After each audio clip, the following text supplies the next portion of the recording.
All right. So we're in the car. We're driving. We started having a conversation. I was like, we should record this. Yeah. My question to Gabe was, it's almost summertime. Wrestling season's pretty much over, except for freestyle, Greco, and stuff like that.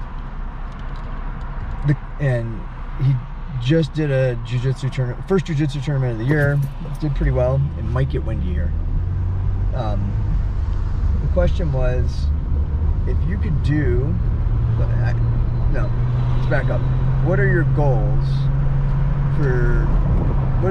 this summer?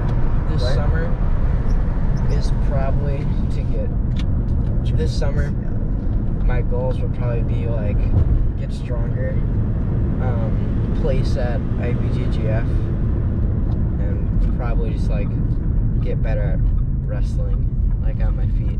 Wrestling on your feet? Yeah. Okay. So competition-wise, if you were to set a goal, so you said place at an IBJJF. Yeah, get like first, I mean. In an IBJJF tournament? Yeah, because I've never have. So, I got second. IBJJF is now doing kids no-gi. Mm-hmm. Would you rather do no-gi or gi? I'd rather do no-gi, because it's probably tougher competition. So you'd rather focus more on no-gi than gi? Yeah. Okay. So if there was a kids no-gi pans, you'd probably prefer to do a kids no-gi pans over a kids gi pans. Yeah. Alright, so if there was a kids no-gi worlds, If there was a kid no-gi so let's worlds. hypothetical, because I don't think they've announced any type of no-gi kids pans or anything like that. Mm-hmm. Let's say they do. Say IBJJF says we're gonna announce a no-gi kids pans. Would you prefer to do a kids no-gi pans or a couple ADCC tournaments? That's a hard one, because like a couple, I'm just like, because like, I say a couple because I'm guessing they're gonna have one in Chicago, and there's probably gonna be one out of state. Or there's several out of state. Yeah. But I also think I'll let you answer, and I'll tell you why I feel this way. I was having this conversation with Joe last night during the UFC fights. So go ahead. Which one? What would you prefer? So basically, what I'm getting to is ADCC or IBJJF. Yeah. Well. Man, that's a hard question. Probably ADCC. They get really tough competition. Yeah. And I feel like that. I mean, don't get me wrong. I mean, IBJJF also has tough competition, but like, I feel like ADCC is like where jiu-jitsu is like at right now. Like most of the really like good people are like, all right, let's just do ADCC. Yeah.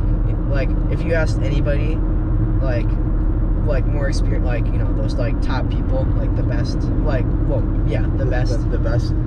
Or not the best, but like the higher competitors, yeah, higher belt level competitors, or whatever. They'd probably choose ADCC every time. Yeah, because of that. ADCC rule sets are a little are better.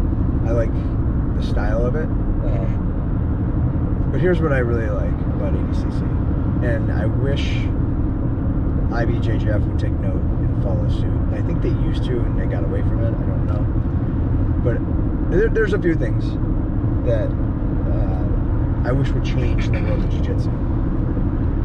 ADCC, I think, is leaning towards it. I don't know that it's there, but like if you look at wrestling and how wrestling is organized, right?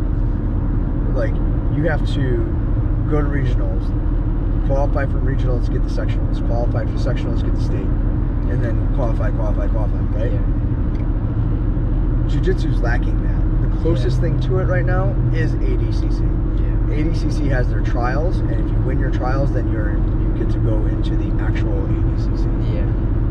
If they start doing that for kids, which I believe they are, like if they start using some of these opens to say, hey, in order to get to the next one, you have to be top blank. Yeah. You know, I think that is what jiu-jitsu needs.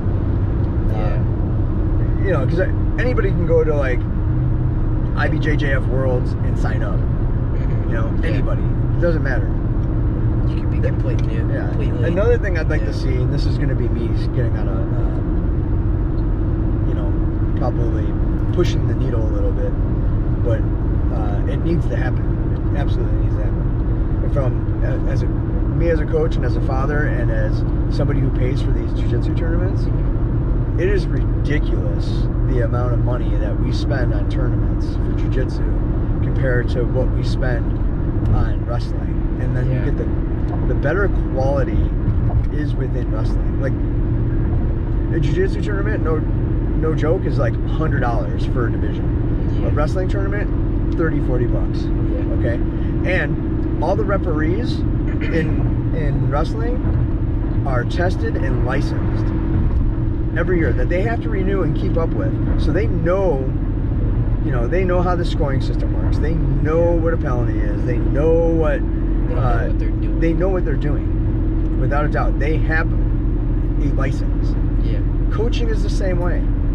You know, it's not, you know, some people are like, oh, Brazilian Jiu-Jitsu, you gotta have a brown belt to be a coach, brown, black belt coach.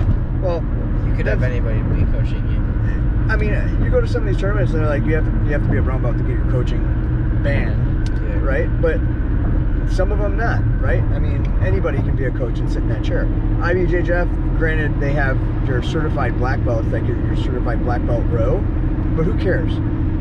Anybody can do that. The thing with USA Wrestling and wrestling is that you have to take a test. You have to understand this. You get background checks, which is extremely important when you're dealing with youth sports.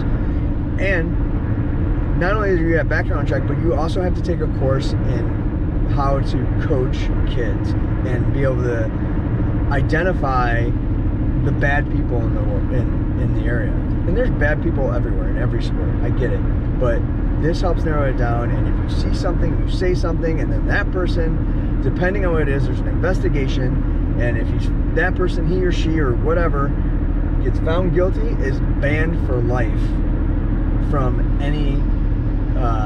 They are on a list. They are banned from life. They're not allowed to get into any of these wrestling tournaments, and I extremely appreciate that. I wish it was that way in jiu-jitsu. It would make the sport a lot safer and a lot more strict. Yeah, and we get a lot more quality matches, and because of the referees, you know, again, the officials make that. Yeah. So anyway, I just thought I'd say that because it really drives me nuts with some of the calls I've seen in some of these tournaments that we've gone to, where it's literally like a blue belt reffing, and that blue belt has probably been only doing jiu-jitsu for maybe 3-4 years, maybe three, right? It's horrible. It's really watering down the quality of the tournaments. So, and it makes me not want to spend $100 to have you compete or me compete. So there, I said it. Anyway, most of this was I wanted to get your goals and see what you wanted to do. It makes sense. ADCC is probably the better route, in my opinion, as well, because again, like you said, the quality of matches are higher. The kids that do it are extremely technical, great wrestlers, great jiu-jitsu practitioners, all around great grapplers. You know, I'll just call it that. They're great at grappling, and they are at their next level, man. It's you know, probably beyond next level. The next generation. Anyway, it's my 2 cents. It's our final thoughts. So, if you're still watching, thanks for watching. Like, subscribe, follow him on Instagram. He's now on Instagram. We'll put his name somewhere over there. On my face. On his face. So, cool. All right. Anything? Final thoughts? Kind of just sprung this on you. Nope, not really. Cool. All right. Peace out.